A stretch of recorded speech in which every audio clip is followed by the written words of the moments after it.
UFC 279 Chimaev versus Diaz takes place this weekend, and I'm going to go through the entire card, starting with the early prelims, ending with the main events, giving my prediction and breakdown for every single fight on the card, starting with the early prelim opener of Darian Weeks versus Yohan Lainesse.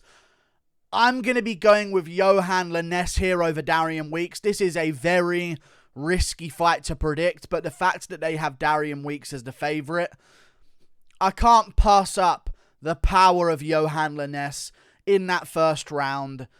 I know Darian Weeks is good, but to me, he's very, averagely okay.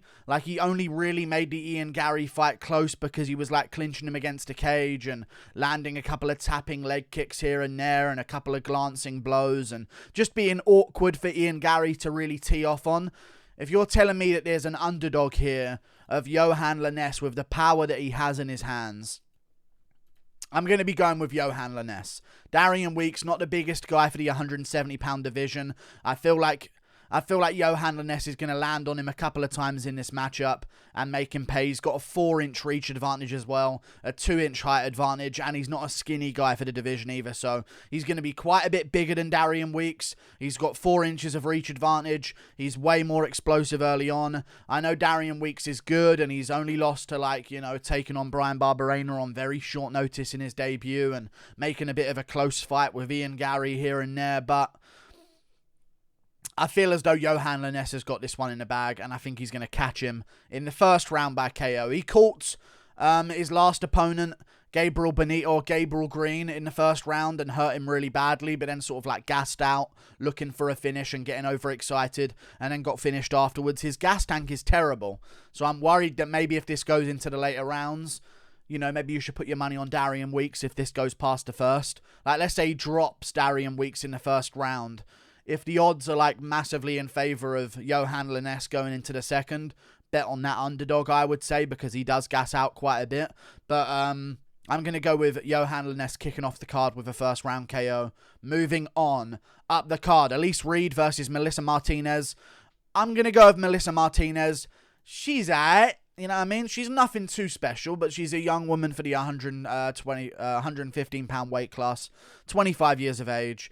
Good to see a young prospect. Going to be making improvements as well. Hasn't been too active, but she was supposed to make her debut a couple of times. She was supposed to actually rematch one of the girls that she had a split decision with a year or so, or a long time later, but then obviously she got rescheduled, and then she was supposed to fight Hannah Cifers in the UFC. She got rescheduled there as well. On this card, she was supposed to fight Hannah Cifers. Elise Reed has stepped up. I feel like Elise Reed is stepping up because she's kind of feeling the situation of, well, I'm 29. I don't have much time left. If I'm going to have a bit of a career, I need to make it happen now. And I feel like that's just a really bad look. She lost to Sam Hughes quite dominantly. She beat Corey McKenna, which is actually not a bad win to have, to be honest with you. But I don't think Corey McKenna really utilised her grappling enough. I think we saw in Corey McKenna's last performance that if she went a bit heavier with her grappling against Elise Reed, maybe she could have got something done there. I just don't trust Elise Reed to beat a young up-and-comer in Melissa Martinez. She hasn't beaten the best of opponents, but she beat a 5-1 girl. I feel like I'm just going to go against Elise Reed more than I'm going to pick Melissa Martinez. In a way, it's a weird way of seeing the fight and stuff like that, but I just don't think I can trust Elise Reed to win, in all honesty, because she looked terrible in her last fight, and she just doesn't seem to look good in general. I mean, she landed a couple of blows on Corey McKenna, but McKenna's got the shortest arms in the division, and she was able to stay at range here and there. I feel like if Melissa Martinez wants to grapple with her, she can make it happen. And also, she's good on the feet, and she's got some power on the feet as well. Head kick KOs, knee to the head KOs, knee to the body KOs, kick to the body KOs. She's got some finishing potential, so I'm going to go with Melissa Martinez, the undefeated up-and-comer. Moving on, up the card, Chad Anheliger versus Heili Alateng. I'm going to be going with Chad Anheliger here, getting the job done by decision win, 29-28. Very close fight, though, I'm going to say. I don't think it'll be a split decision or anything like that. I think he'll get this one done clearly. But I'm going to be going with Chad Anheliger here. I reckon he'll get it done for sure. He has a really good performance on the Contender Series where he upset someone the UFC was looking at in Gafarov, a young guy coming up with a surname that ends with the letter V, so you know he's good. And he's recently gone on to win on the regional scene at LFA in the main event against Souza, who was 15-1. He KO'd him in the second round. So this guy's no slouch. Like, it's not like he was building up a padded record. Like, he'd only really lost to John Lineker before he came onto the Contender Series for a while, before losing to a couple of guys earlier in his career at 1FC as well. So this guy's been around, won championship. He's fought around the place. He's fought some good opponents as well. But now he's in the UFC. He's not in the UFC, but now Chad Anheliger has stopped him from getting into the UFC, which makes Chad so much better than I anticipated him to be when I saw him on paper. Great takedown defense and great hustle and toughness. You can't teach that. And he beat Jesse Strader by third round finish. Had a good scrap there. I just don't think you can teach that hustle and toughness. Heili Alateng did beat a good opponent in his last fight. Well, not a good opponent. He beat, Kevin Kroom in his last fight by KO. And it is an awkward style matchup for him, but, he got the job done by first round KO, put him away. But I think Chad Anheliger is going to have way more hustle than him and get the job done. And I think he'll make it look somewhat competitive, but get it done pretty clearly. 29-28, unanimous decision. He's a scrapper. He can do it all. I reckon he'll figure it out one way or another. Tough guy. Moving on. Up the card, Norma Dumont versus Danyelle Wolf. What are we doing? Who knows how good Danyelle Wolf is? No idea. She's 38. She's somewhat hot. She's got one fight against a 3-0 girl that she won on the Contender Series. She's fighting Norma Dumont, who's top of the sport in the women's featherweight division. Not saying much, there's only 5 of them. But she beat Aspen Ladd over 5 rounds. She beat Felicia Spencer. She beat Ashley Evans-Smith. She lost to Megan Anderson and recently lost to Macy Chasson in a close fight where Macy just held her against the cage the entire time. And I don't think she was ready to deal with that type of game plan. But I know Danyelle Wolf is hot, but what is she doing in the UFC? This is an absolute mess and a disgrace to the promotion that she even exists within the sport. And she's 38, so what's the point? It's not like you're building up a prospect. She's going to be 40 soon. Norma Dumont wins by KO, I'll say. Moving on. Jesus, that really brought my mood down on the card. How is that even possible? Moving on up the card, Jake Collier versus Chris Barnett. I'm going with Jake Collier over Chris Barnett. There was a part of me that used to like the old Barnett pick, and I picked him to beat Gian Villante by spinning kick KO as well, so I was kind of really into the idea of picking Chris Barnett, but then he lost to Martin Bidet, and some people say illegal shot. It wasn't really illegal, though. It was behind the ear with those elbows. I'd have to make a video about it because it was behind the ear, the elbows that Bidet was throwing. And Barnett kind of complained about it, and then they gave a technical decision to Martin Bidet.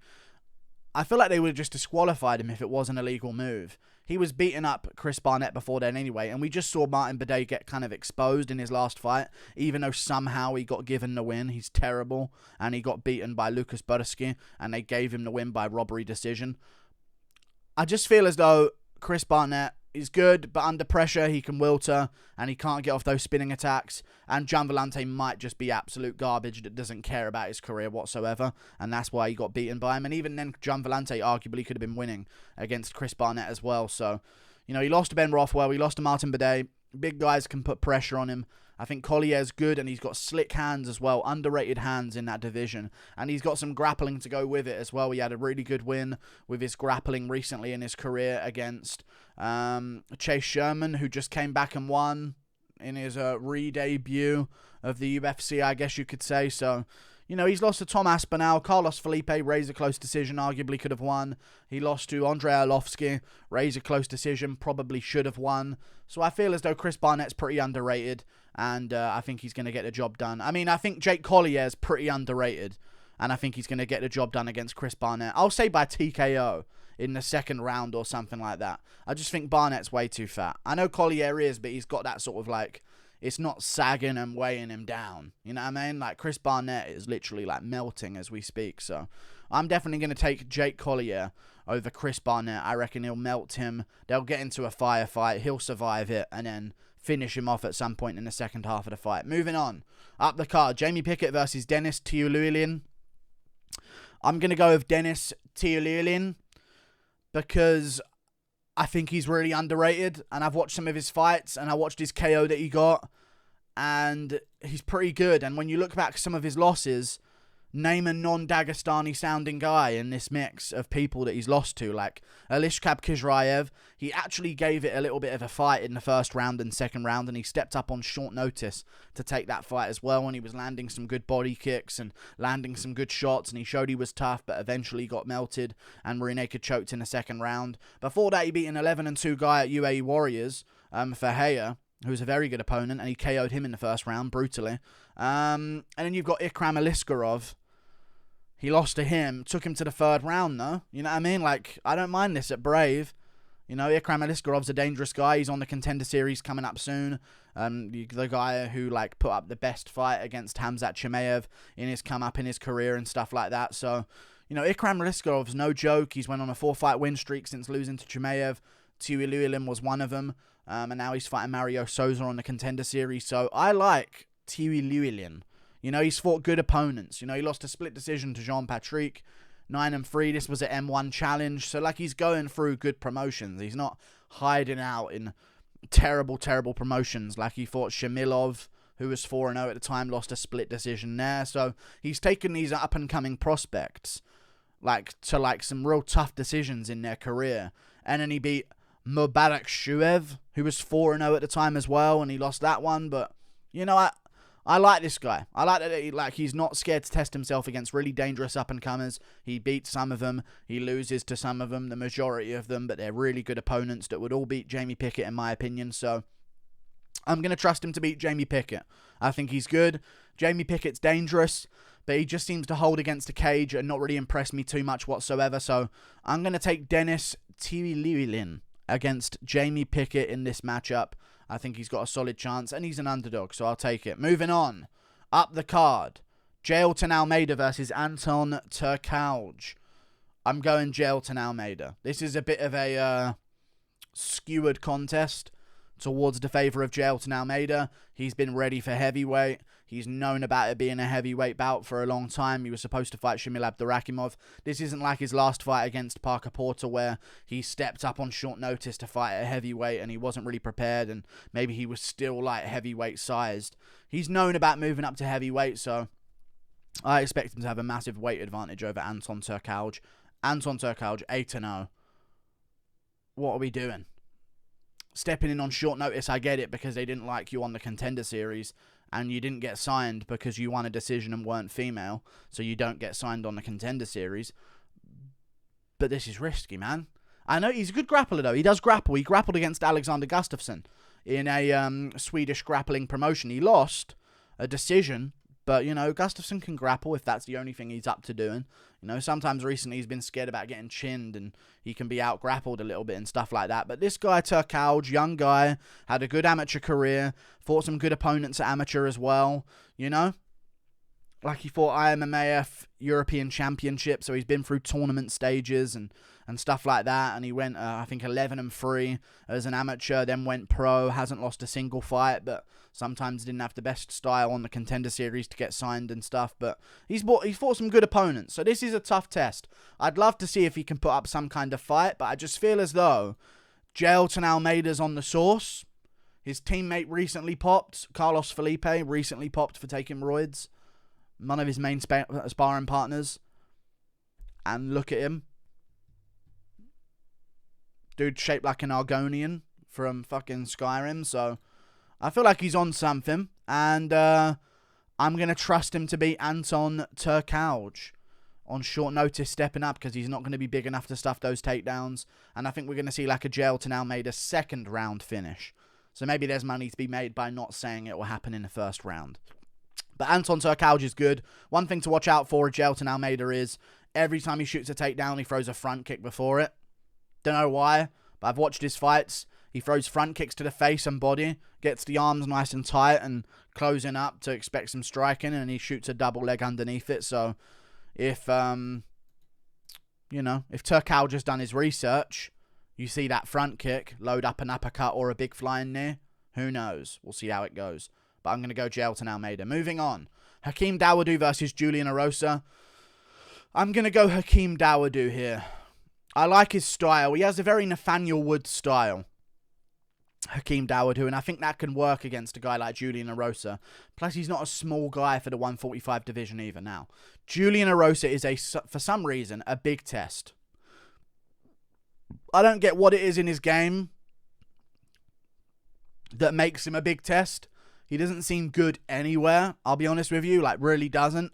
But I guess he's long, rangy, you know, he's got like unorthodox techniques and he's wild at times and great cardio and stuff like that. So maybe that's what it is, because he beats Charles Jourdain, but like has a split decision to Steven Peterson, but finishes Nate Landwehr in the first round and finishes Sean Woodson after losing the whole fight. Like, he's a very strange one to try and like understand as a fighter. But I think he's taken a bit too much damage, and I think Dawodu's got enough pop in his shots to keep him honest. Also, he likes to grapple opponents, and I think as we saw with Movsar Evloev versus Hakeem Dawodu, I know Evloev out-grappled him, but it wasn't to the extent that other people have been out-grappled by Evloev. Like, Dawodu was able to sort of like, you know, survive positions, and even in the third round, give Evloev a lot of trouble in that fight as well, and rock him on a couple of occasions, and make Evloev settle to just sort of like cling on to his back for dear life. So I feel as though Hakeem Dawodu's going to get this one done. Just had a good performance against Mike Trezano, getting himself back on track. And yeah, younger guy, 31, coming into his prime. I think this is the best we're ever going to see him, and big guy for the division. I think he's just enough, he's savvy enough in the clinch especially. So I don't think Erosa's going to beat him at range. I don't think he's going to be able to out-grapple him. So it leaves the clinch work for Erosa to try and get done. And in the clinch, Dawodu's pretty good. So I like him in the clinch. He beat Subaru Tukagov, but he also beat Yoshinori Horii, who's not the best opponent, I get it, but he showed really good clinch work in that fight with knees to the body and quick shots like Nathaniel Wood, good sweeps here and there. So I like Hakeem Dawodu's style in this fight, and I don't think Erosa, unless he KOs him randomly early on, is going to have much success implementing any one of his types of game plans that he's going to go for. So Dawodu gets it done. Moving on. Johnny Walker versus Yohan Cutelaba.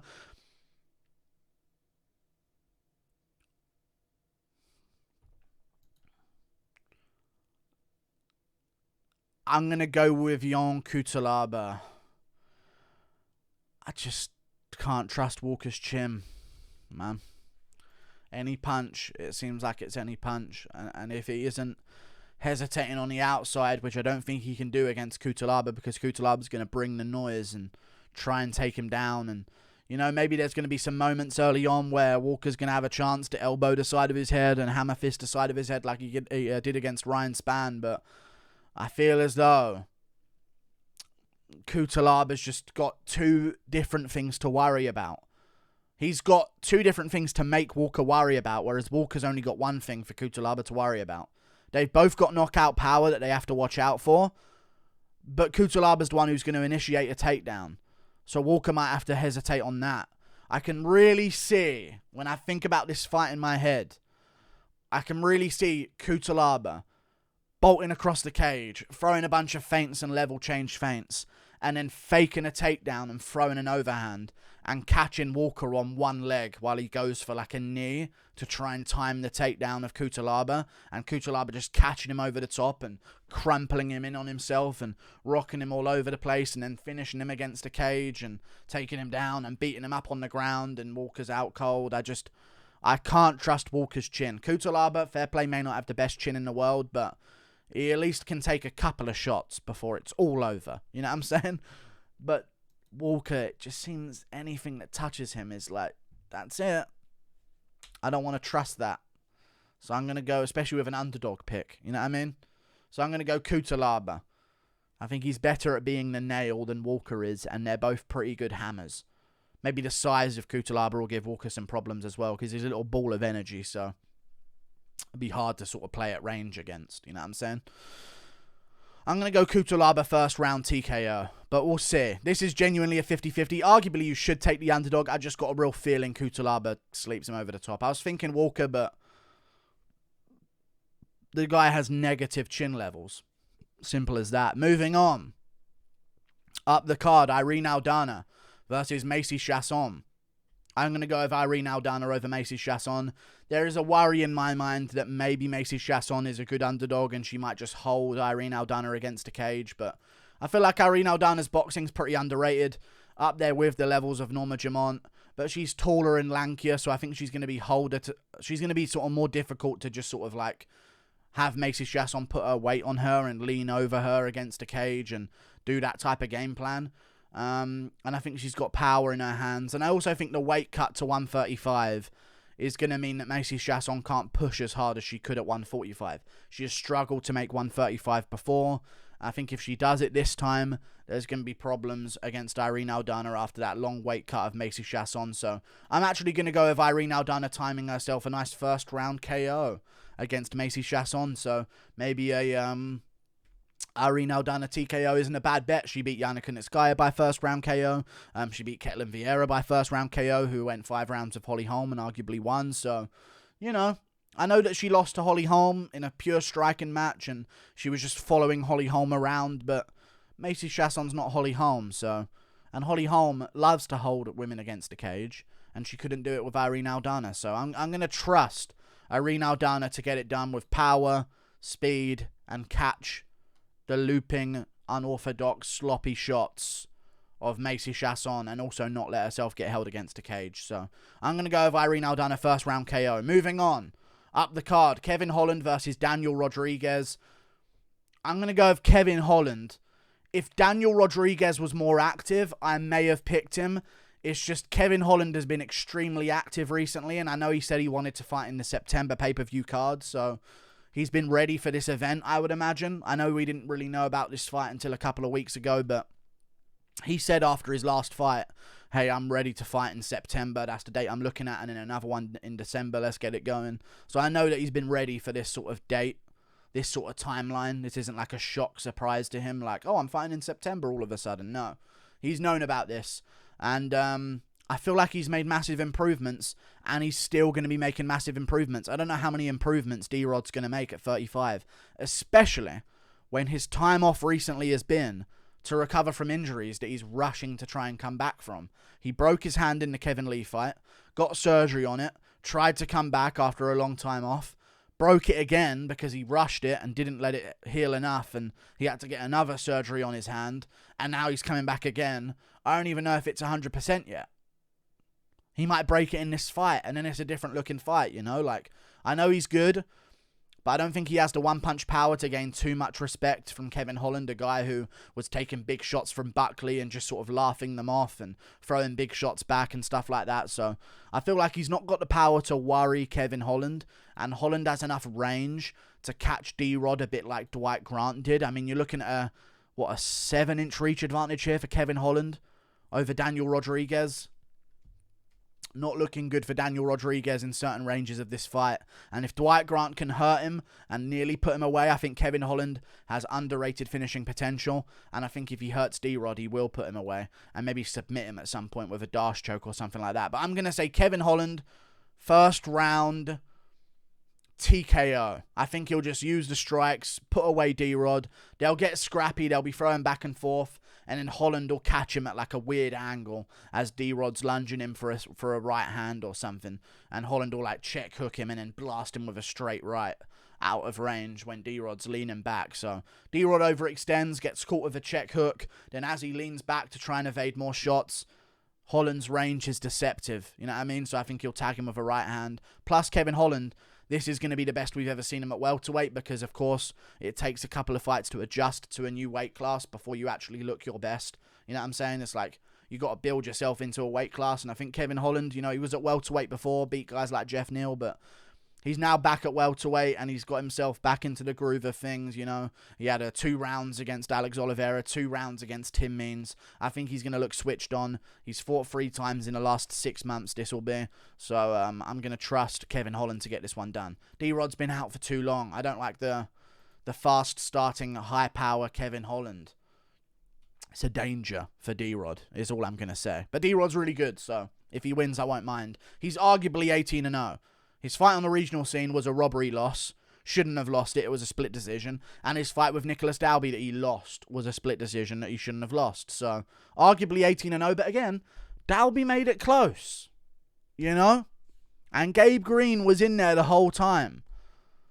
You know? Like, Ian Gary looked way better against Gabe Green than Daniel Rodriguez did. So, I like D-Rod, but put some of the performances into perspective. They both beat Tim Means in similar fashion, but I think I'm taking Kevin Holland here. First round finish. Moving on. Li Jingliang versus Tony Ferguson. Oh. Li Jingliang by first round KO. This is going to be a great main card. Li Jingliang by first round KO over Tony Ferguson is what I'm going to go with here. I just think he's too strong, too big, too powerful, and Tony Ferguson has not built himself up into a welterweight. He can't have done. I don't like it. He wasn't even really talking about welterweight that soon after his fight with Chandler. So I don't think he's built himself up to like 190 of like solid muscle and then trimmed it down to 185 and then made that cut down again. Like, I feel as though this is a rushed weight move. And he's just been brutally KO'd out cold. He has just been brutally KO'd out cold. At 38 years of age, he's just been brutally KO'd out cold. In May, 4 months ago. And now he's moving up to fight Li Jingliang, not prepping himself for the weight move. There's so much wrong with this matchup. And he's fighting a real power puncher in Li Jingliang that can catch Santiago Ponzinibbio with his chin up in the air. You know what I mean? That can catch Muslim Salikov, a great, phenomenal striker, with his chin up in the air. You know? He can catch Elise Zaleski dos Santos, a technical striker, the level of Muslim Salikov, with his chin up in the air and finish him in the third round. He's just so good. Why would they take this matchup? And unless he's taking on a grappler that's going to hold him against the cage like Neil Magny, or like who's like a big guy for welterweight as well, or Chimaev who's going to take him down and do work there. Tony Ferguson's not going to grapple with him. He's going to stand with him, try and feel out the stand-up, land a couple of shots and go, yeah, I'm back, boom, and then it's going to be all over. Li Jingliang catches him with his chin up in the air, because that's what he does best. Now, Tony Ferguson does have weirdly long arms, 76.5 inches of reach, and Li Jingliang is going to have a reach disadvantage here, but I don't think it's going to be a problem. I see him going out there, slamming the shin of Tony Ferguson with a more built-up 170-pounder shin, then maybe clinching him up, taking him down, beating him up on the ground for a bit, letting him back up, beating him up against the cage, throwing him around because he's just that much smaller than him, pushing him off, landing big shots again. Ferguson starts getting going, starts getting creative, and starts maybe trying to go for some goofy combos, and all of a sudden, boom, boom, Li Jingliang's going to tag him, hurt him badly, put him down, follow up with massive shots afterwards, and finish off Tony Ferguson. First round. End of the first round. He finishes him off. I don't like this. And also, this is going to be probably the best Li Jingliang we've seen.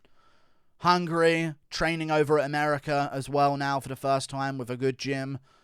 And he's also really active as well. He fought 2 months ago, took no damage, has no injuries. So he said, you know what, I'm just going to stay in America and get another fight in while I'm here. This is going to be the most active we've ever seen Li Jingliang. It's going to be the best we've ever seen him. I think he's going to get a first round KO. Why would they do this? Moving on to the main event. Khamzat Chimaev versus Nate Diaz. I'm going to go Khamzat Chimaev via first round TKO. I think the entire card's going to be very similar like that. Khamzat Chimaev first round TKO is what I'm going to go with. Yeah, I just don't think it's going to be a KO. I don't think it's going to be a submission or anything like that. I don't think he's going to put Nate Diaz out cold. I don't think he's going to hurt him so bad and it be a legit TKO where Diaz is like kind of out of it by the end of it. I think it's literally going to be a case of, and you know this, when you have such a size advantage over someone that Chimaev is going to have over Nate Diaz, you can put them in a position where they just can't move. And the rule set states, if you are not moving to a better position and improving your position, The fight can be stopped. And I'm thinking about moments like when he chucked down Jingliang, who I have no doubt is maybe not the level of grappler, but stronger and more durable than Nate Diaz. Not more durable, but more durable in like grappling defense in terms of the strength that he's going to give back to defending some of those takedowns.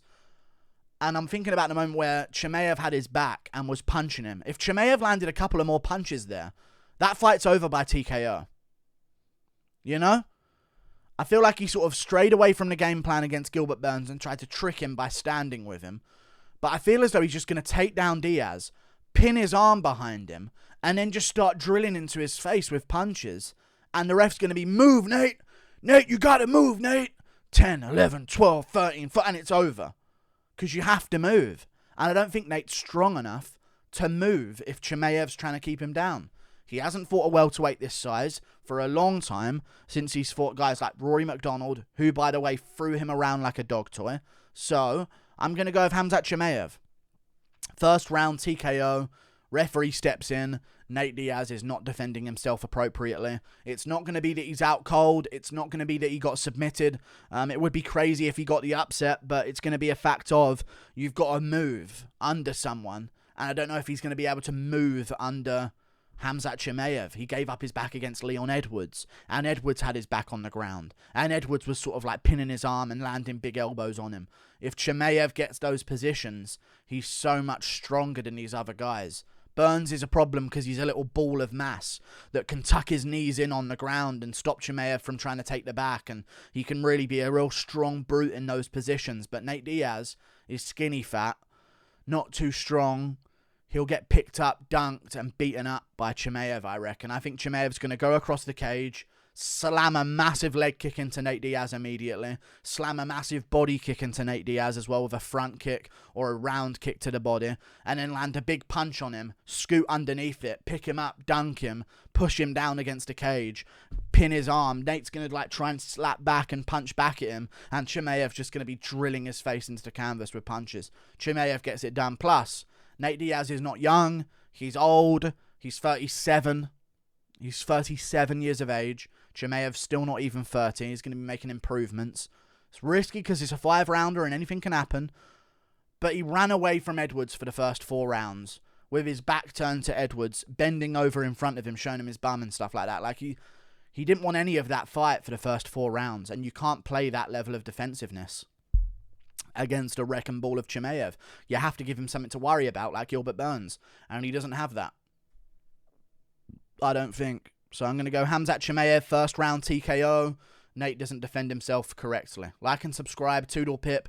See you later. Goodbye.